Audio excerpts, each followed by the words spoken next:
Now, without any further delay, let's have our first question of the day from Matthew Russell. Matthew. Okay, educational maintenance allowance has been scrapped in England. Has the Northern Ireland Assembly any intention of scrapping EMA in Northern Ireland? Alan McFarlane? It's still out to discussion. As I understand it, actually was defeated in the Commons, I think. So there's still a fair old argument going on as to how people are going to pay for it. That will no doubt run in here as well, because the issue is that if you're trying to make it up and it's causing a row, which it is, there's a judgment call to be had of how much of a row you want to have. So my understanding at the moment, it's still being discussed. Brian Wilson? Thank you.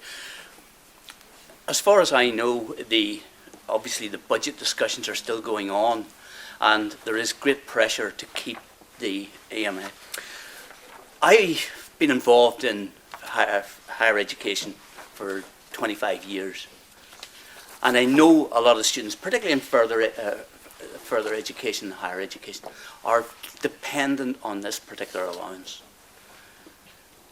I think it would be disastrous because of the high number of people from less well-off backgrounds in further education in Northern Ireland. It is much more significant here than it is in Westminster. Now time for our final question from Sophie Whitmore. What action would members of the panel take to encourage more young people to participate in politics?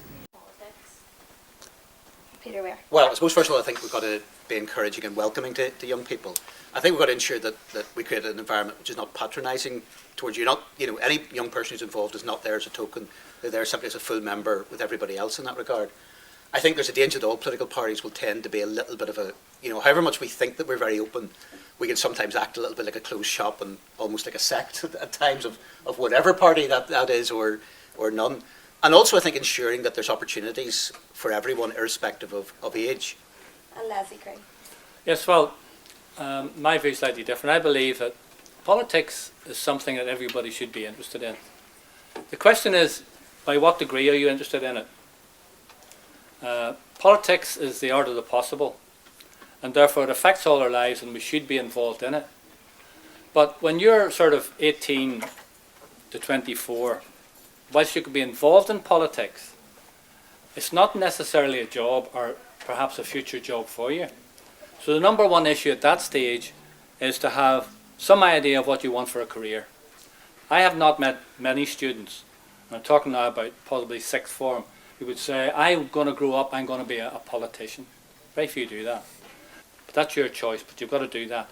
I believe that is important, and I believe the more people get involved, the better. And that's why we don't believe in double jobbing.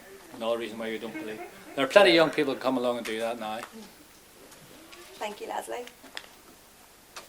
That brings our one-off Student Spotlight production to an end. Oh. Can you thank our guests, Alan McFarland, Leslie Cree, Brian Wilson, and Peter Weir.